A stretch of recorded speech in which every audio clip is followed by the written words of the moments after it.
I was wondering if you could talk a little bit more about something you said earlier this session about this understanding being the way that we solve. You listed 3 problems, but the one that stuck out to me was the ravages of climate change. And what my mind is struggling with is understanding how simultaneously the world can be an illusion of consciousness expressed through a finite mind, and yet there's also this urgency to fix the destruction of what I understand to be an illusion.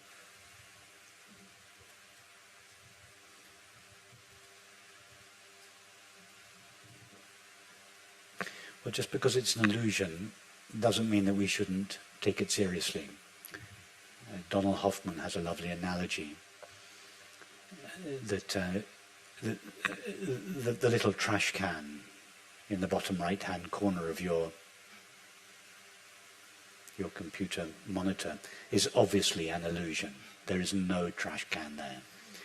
However, just because it's an illusion doesn't mean to say that you are not very careful about what you drop into it. Because there will be consequences. Illusory ones ultimately, but nevertheless, there are we take it. We don't take it. We take it seriously. We don't believe it's real, but we still take it seriously because there are consequences for not doing so.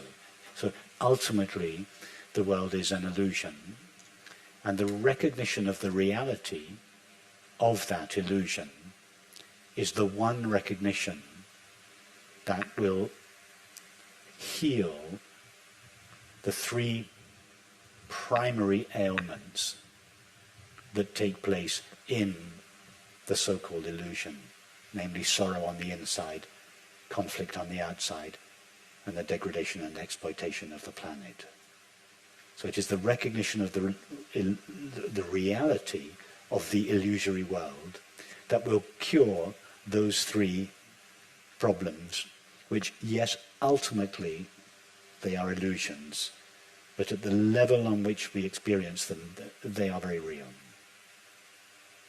We can't just say suffering is an illusion.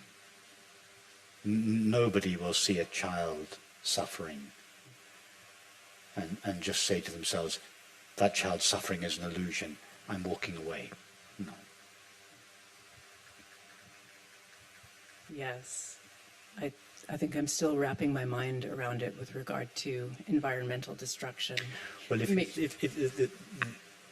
you think of the reason for the environmental destruction, at least that part of it that human beings are responsible for, if you trace back the underlying attitude that has led to that situation, it is the profound sense of separation that we have from nature.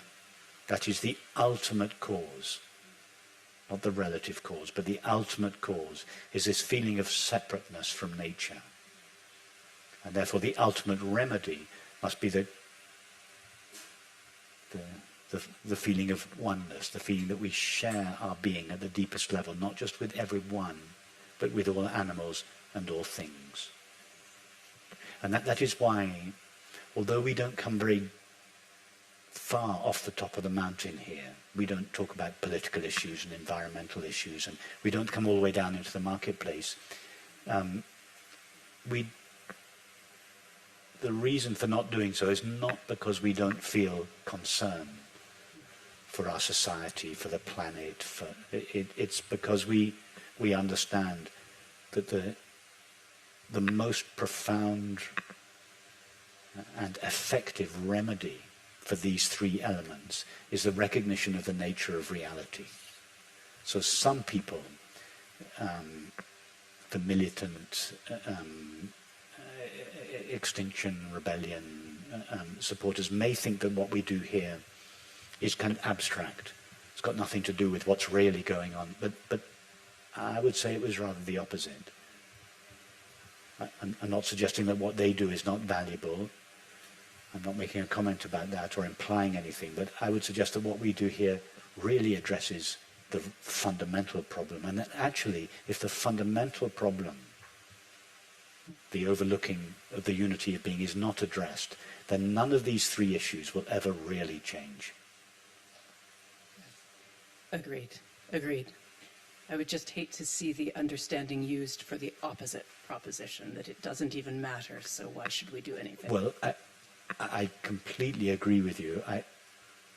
Some people may use this understanding, or at least subscribe to this understanding and use it to justify such behavior, either collectively or individually in their own individual lives. But I hope that I have never said anything that remotely implied that I think that way. No, I don't, you haven't. Good, okay. Thank you. Okay.